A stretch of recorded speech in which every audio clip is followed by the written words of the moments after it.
Nós temos olhado no início deste ano para o tema que vai orientar toda a jornada da igreja em 2024, que é o tema identidade, fé, palavra e oração. Identidade. E em um de seus livros, talvez um daqueles que a gente mais gosta de ler, C.S. Lewis faz uma declaração lindíssima no livro Cristianismo Puro e Simples. E ele diz assim, preste atenção naquilo que C.S. Lewis diz. O problema real da vida cristã aparece onde as pessoas normalmente não o procuram.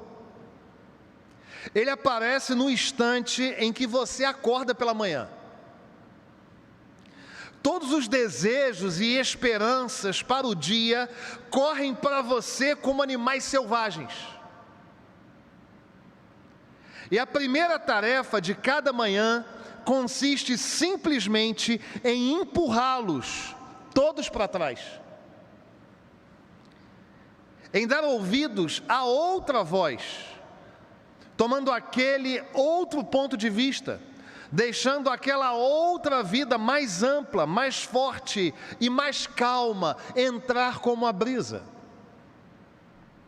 E assim por diante, todos os dias, mantendo distância de todas as inquietações e de todos os aborrecimentos naturais, protegendo-se do vento.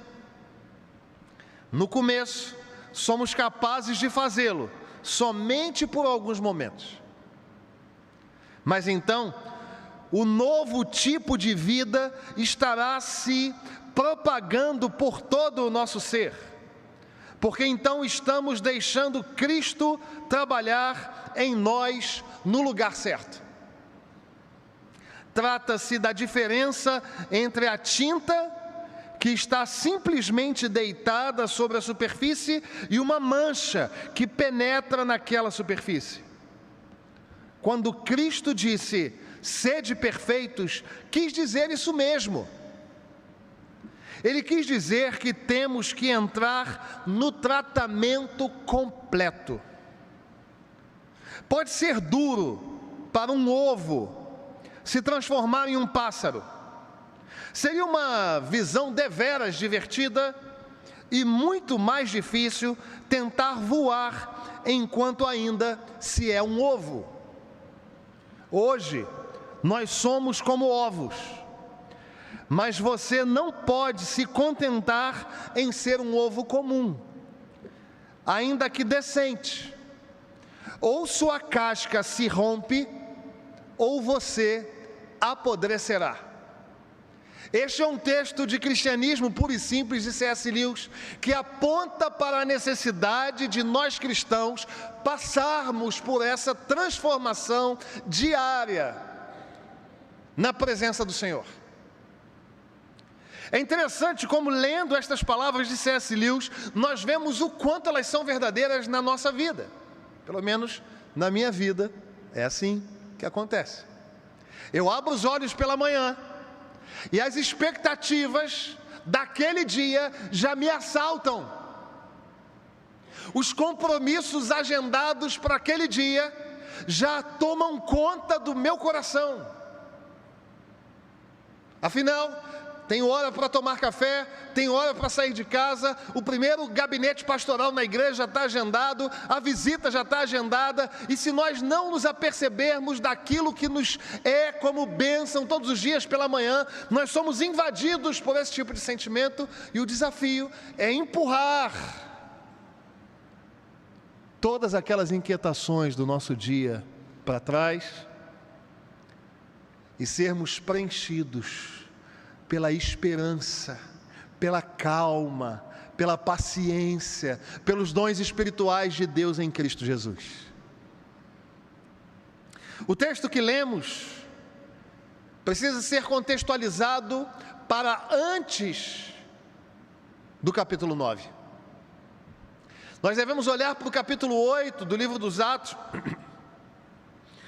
e lembrarmos que, ao lermos, percebemos que Lucas, o escritor, de Atos mostra uma igreja que estava sob forte perseguição. Saulo, inclusive, era um dos cabeças dessa perseguição, um cruel, sanguinário perseguidor do Evangelho.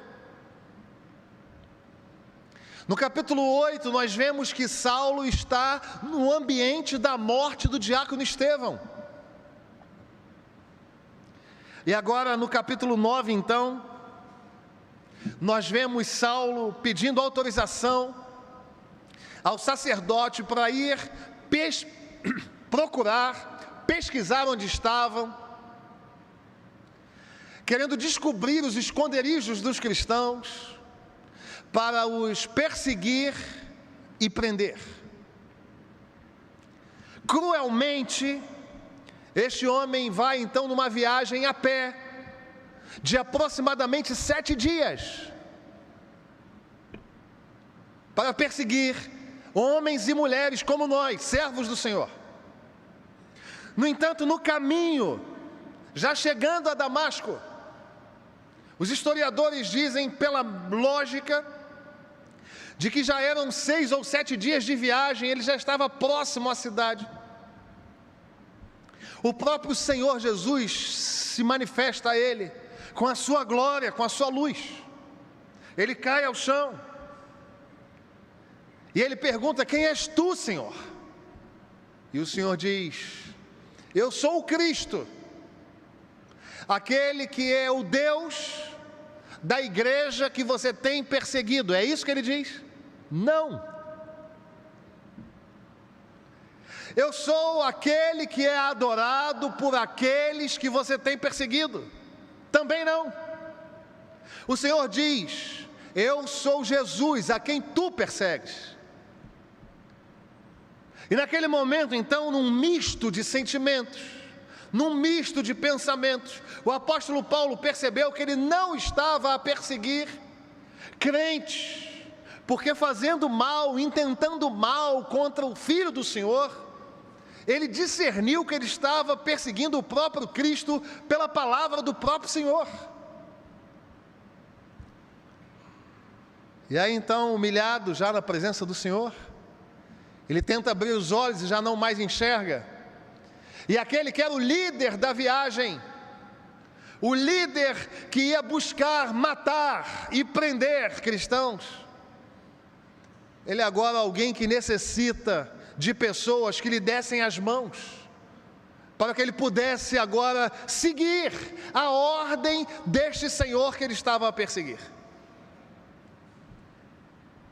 E eu ouso dizer, fazendo coro com o pastor Hernandes Dias Lopes, que esta foi a maior conversão da história da humanidade. Porque a conversão do apóstolo Paulo gerou para nós, por meio da inspiração do Espírito Santo, livros que sistematizam a nossa fé. E eu gostaria de, olhando para esta experiência do apóstolo, compartilhar com você a respeito do percurso do homem para a nova identidade. Porque certo é que aquele que pede autorização do sacerdote e aquele que, humilhado na presença de Jesus, precisa de alguém para conduzi-lo, é outra pessoa. Aquele que sai no intento de perseguir cristãos e aquele que agora está humilhado na presença do Senhor é outra pessoa. E eu quero tratar com você nessa manhã a respeito do percurso do homem para a nova identidade. Em primeiro lugar, nós vemos os versos 1 e 2. O percurso para a nova identidade é da ignorância à arrogância. Os versos 1 e 2 do capítulo 9 nos dizem assim: Saulo, respirando ainda ameaças e morte contra os discípulos do Senhor, dirigiu-se ao sumo sacerdote e lhe pediu cartas para as sinagogas de Damasco, a fim de que, caso achasse alguns que eram do caminho, assim homens como mulheres, os levasse presos para Jerusalém. É interessante nós percebermos o que está acontecendo aqui, porque a língua portuguesa não é capaz de expressar aquilo que o grego está expressando. Quando a palavra do Senhor diz que Saulo estava respirando ameaças e morte, não era o exercício humano de inspirar e expirar. A palavra grega aqui é para a mesma respiração das feras e dos animais que estavam como que a bufar mesmo, olhando para a sua presa. A palavra aqui não é a palavra respirar como os homens respiram, mas é o arfar como que dos touros nas touradas, olhando para o toureiro. Paulo não apenas estava respirando, mas ele estava exalando ódio. E é interessante que a palavra morte aqui também não é a palavra que expressa morte natural. É a palavra para assassinato e massacre. Então ele estava arfando como um animal selvagem, e arfando por ameaças e por massacre, arfando por ameaças e por assassinatos. Este é o perfil do apóstolo Paulo. Alguém que funcionava na estrutura das bestas do campo, das feras mais cruéis e sanguinárias.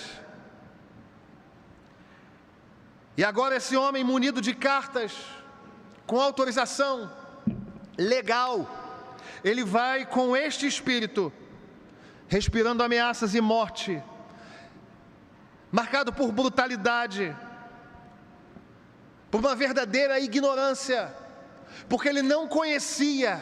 Era ignorância no sentido de desconhecer e ignorância no sentido de brutalidade. Ele era como um animal selvagem, bruto, mas ele era ignorante também no sentido de não conhecer a quem ele estava perseguindo. Mas ele não apenas era ignorante, ele era arrogante, porque ele compreendeu que a única doutrina, a única filosofia, a única forma de pensar que constituía o mundo como forma de pensar adequada era a dele. Por isso, então, morte a quem não pensa como eu. Ele era presunçoso, vaidoso, egocêntrico.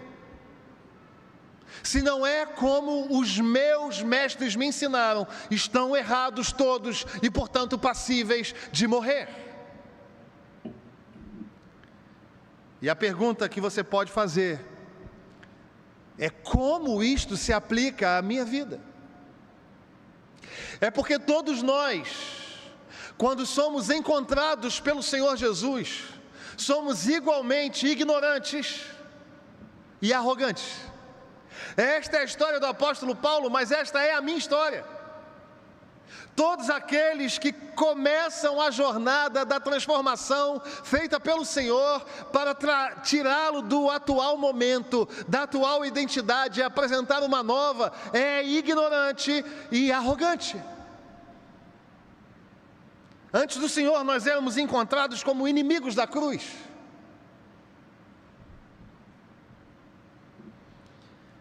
Talvez você conheça alguém assim.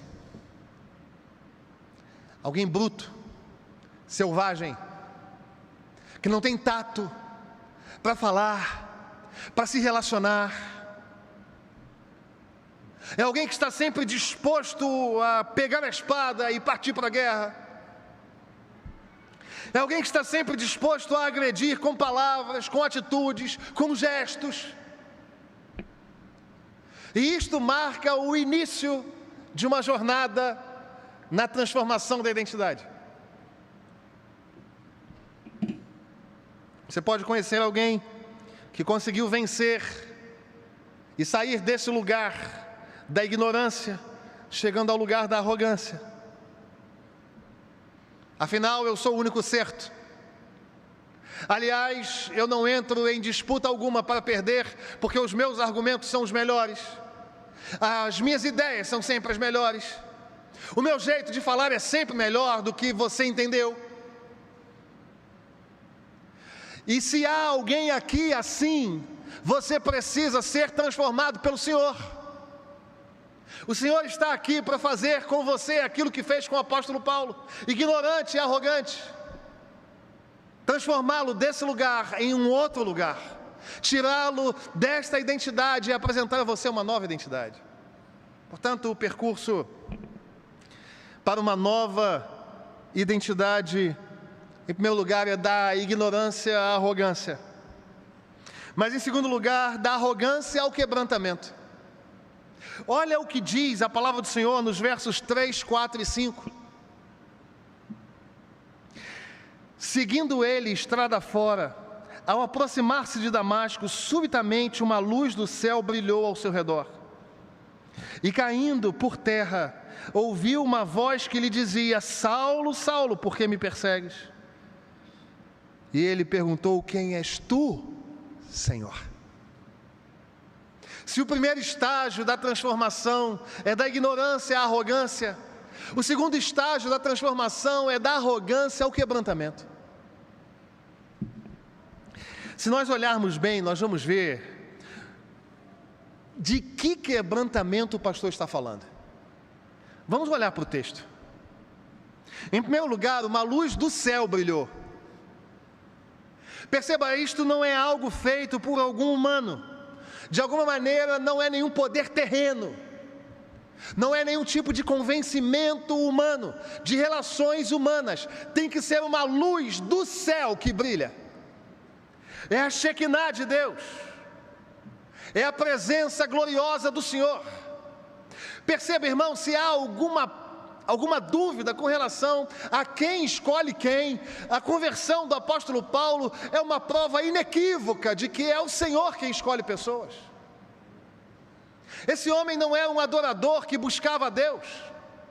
Ele não estava com a palavra de Deus aberta sendo ministrado. Ele estava a caminho de perseguir e de matar cristãos.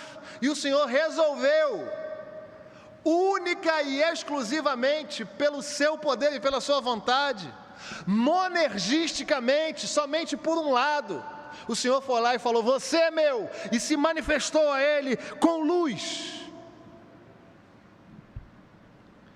Não existe quebrantamento que não comece com iluminação do Espírito Santo de Deus.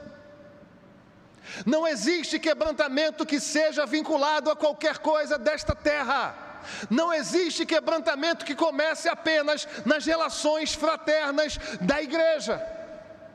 Não existe quebrantamento que começa apenas por um exercício responsável de alguma atividade da igreja. O quebrantamento começa por uma iluminação especial da parte do céu para a nossa vida. Você entende isso? Diga amém. No capítulo 26, no verso 13, o apóstolo Paulo vai descrever que luz é essa. Mais resplandecente que o sol, me envolvia e envolvia os meus companheiros. O quebrantamento começa com a luz do Espírito Santo brilhando e convertendo e transformando e mudando perspectivas na minha mente e na sua mente, no meu coração e no seu. Mas diante desta manifestação, não há outra forma para nós, senão nos quebrantarmos, nos humilharmos, nos prostrarmos diante desse poder. Quando a palavra de Deus está aberta e você a está lendo, quando a palavra de Deus está aberta e há alguém, um servo de Deus, ministrando aquilo que o Senhor falou a ele, o Senhor está brilhando neste lugar por meio da sua palavra. Portanto, quebrante-se diante do Senhor, humilhe-se na presença do Deus eterno. Não há espaço para, quando nós estamos lendo a palavra, ou quando nós estamos ouvindo a palavra, um celular com redes sociais, porque é a luz do Senhor que está iluminando a nossa mente. Nós precisamos retomar a certeza de quem fala conosco por meio da palavra, irmãos. Quando o Senhor ilumina a nossa mente e nós nos humilhamos na sua presença, tanto faz o resultado do time para o qual nós torcemos, tanto faz o resultado das eleições, tanto faz porque nós estamos sendo iluminados pelo Espírito Santo e nós estamos quebrantados diante da presença do Rei.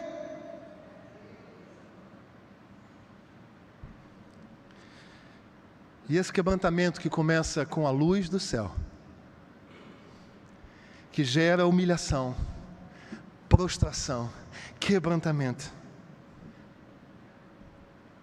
ela segue com Paulo dizendo que ouviu uma voz. Não é lindo isso, irmãos? Existem pessoas que querem ouvir a voz, sem serem iluminadas pelo Espírito, sem estarem humilhadas na presença dEle, e estão querendo ouvir vozes. Perceba que a palavra do Senhor escolhe, por meio da ação do Espírito, a ordem dos fatos. Isso não é aleatório. Primeiro a luz brilha, convence você. Depois você se humilha na presença do Senhor, se quebranta, se prostra, confessa pecados, e aí você ouve a voz do Senhor. Diz Lucas que os companheiros de viagem de Saulo ficaram como que espantados, porque ouviam a voz, mas não viam ninguém. E por fim, Saulo responde: quem és tu, Senhor? E esta palavra aqui era usada para as autoridades. Paulo reconhece então que havia diante dele alguém maior do que ele.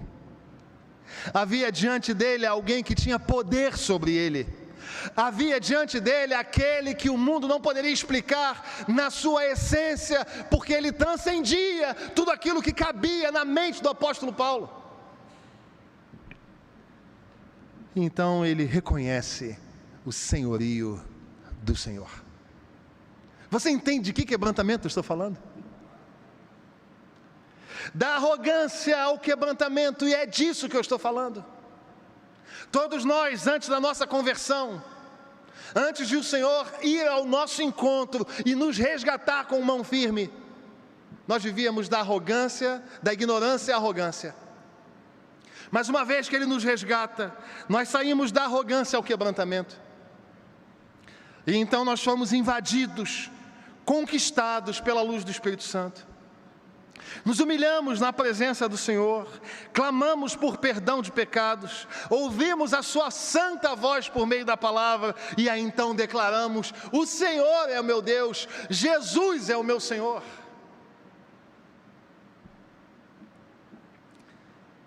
E por fim, a jornada da nova identidade, ela sai da ignorância à arrogância, da arrogância ao quebrantamento, e do quebrantamento à dependência.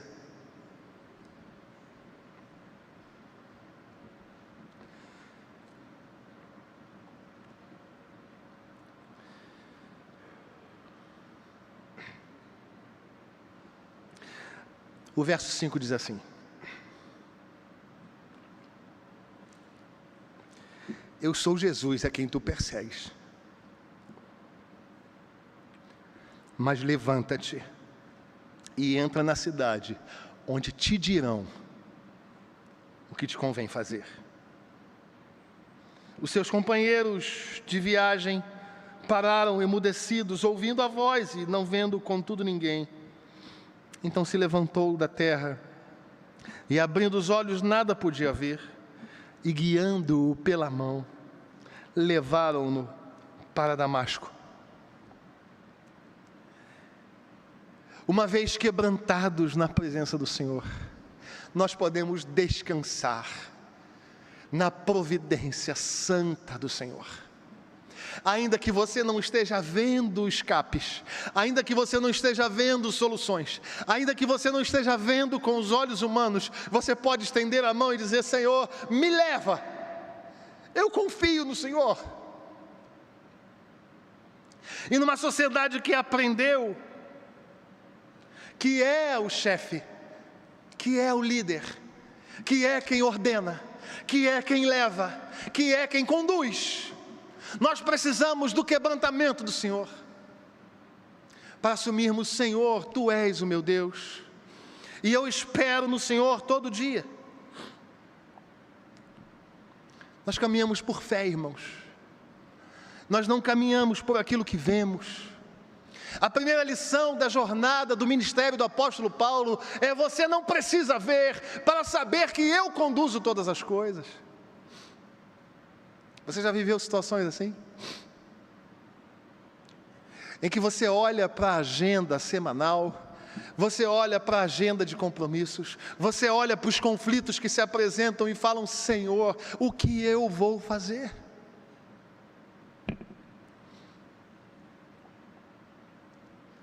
E nesses momentos silenciosos e pedagógicos do Senhor, Ele está dizendo: feche os olhos e estenda a mão, porque o salmista diz que não tropeçará aquele que espera no Senhor.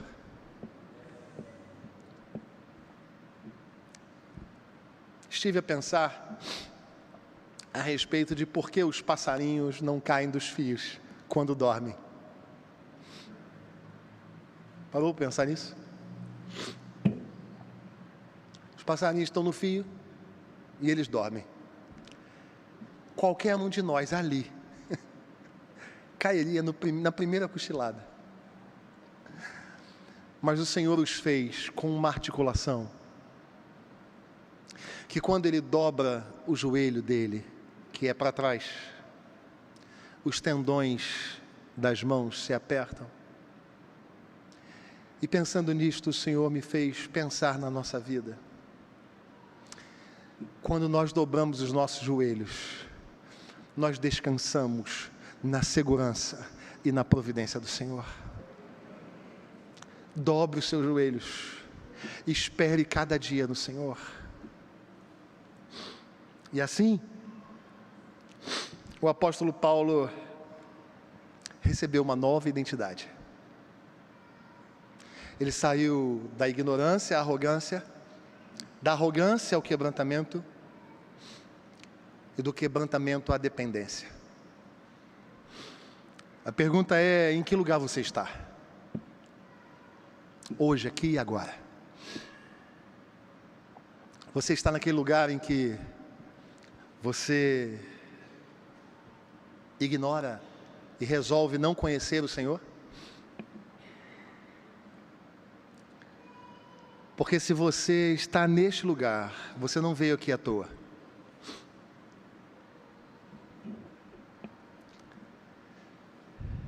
Você é arrogante? Só você está certo no mundo? O Senhor quer transformar você.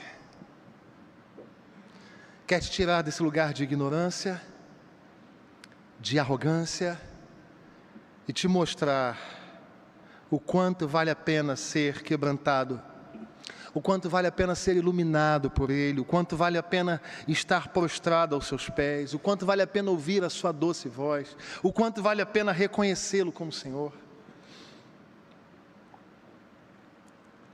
E talvez você já tenha chegado a esse lugar, mas esteja encontrando dificuldade de depender. Você acha que o seu sustento vem da sua empresa, da sua matrícula pública, do seu trabalho, da saúde que você tem, mas ter uma nova identidade é entender que o nosso sustento vem das mãos do Deus que pode e que tem poder de sustentar todas as coisas. Em que lugar você está? Se você entendeu essa palavra, não é porque você é bom de entendimento ou eu bom de comunicação. Se você entendeu essa palavra, é porque o Senhor resolveu falar com você, assim como Ele fez com o apóstolo Paulo. E eu gostaria que você, que entendeu isso, que esteja em um desses momentos, que você se coloque de pé e onde você está, nós vamos orar. Seja você que resolveu caminhar como se Deus não existisse, longe, sem dar a atenção que Ele merece, vivendo a ignorar a sua santa existência, ou vivendo envolvido nas suas arrogâncias, nas suas prepotências. O Senhor resolveu falar com você. se você precisa se quebrantar diante do Senhor, se você precisa reconhecer que Ele é o seu Deus, e uma vez iluminado pelo Espírito Santo, se prostrar, se quebrantar, ouvir a sua doce voz e reconhecer que Deus é o Senhor.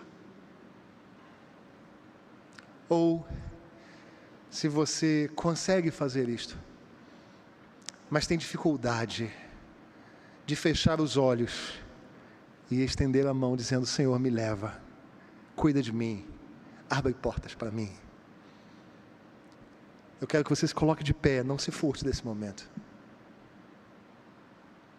Senhor nosso Deus e nosso Pai, nós nos colocamos, Senhor, na Tua presença e clamamos: tem misericórdia de nós, Senhor. Obrigado, porque não depende de nós, como não dependeu de Paulo. Nós dependemos do Senhor, dependemos da Tua ação em nossa direção. Então, Senhor, se há alguém aqui que vive a ignorar a Tua existência, nós pedimos: Espírito Santo de Deus, convence do pecado, da justiça e do juízo. Deus, em nome de Jesus, quebranta os arrogantes, Senhor, os prepotentes, os ególatras, e dá, Senhor, que nós tenhamos uma vida quebrantada aos Teus pés, convencidos pelo Teu Espírito, humilhados na Tua presença, a ouvir a Tua doce voz e a reconhecer o Senhor como Deus único da nossa vida. Nos faz caminhar, Senhor, para a direção da dependência, para o lugar daqueles que esperam no Senhor todo dia, para o lugar daqueles que reconhecem que o nosso sustento não vem de outro lugar senão das Tuas mãos. Deus, em nome de Jesus, tira de nós, Senhor, a arrogância de achar que nós damos conta da nossa própria vida, porque Tu és o Deus que tem cuidado de nós, e que não há espaço ou lugar para o qual nós possamos ir, que nós possamos subtrair de nós a Tua doce visão. Então nos faz depender, nos faz confiar. Muda, Senhor, a nossa história, porque Tu és o Alfa e o Ômega, Tu és o início e o fim de todas as coisas. No Senhor nós existimos, e apenas pelo Senhor sobrevivemos. Deus, em nome de Jesus, faz isso na Tua igreja, é a nossa oração, crendo que o Teu Espírito está a fazer isso nesse lugar, porque nós oramos em nome de Jesus, o Deus transformador, no nome de quem oramos hoje e sempre. Amém e amém. Se coloque de pé, vamos cantar que Ele é o Alfa e o Ômega. A letra está no encarte do boletim. Tu que estás assentado no trono, sempre reinando. Vamos adorar o Senhor.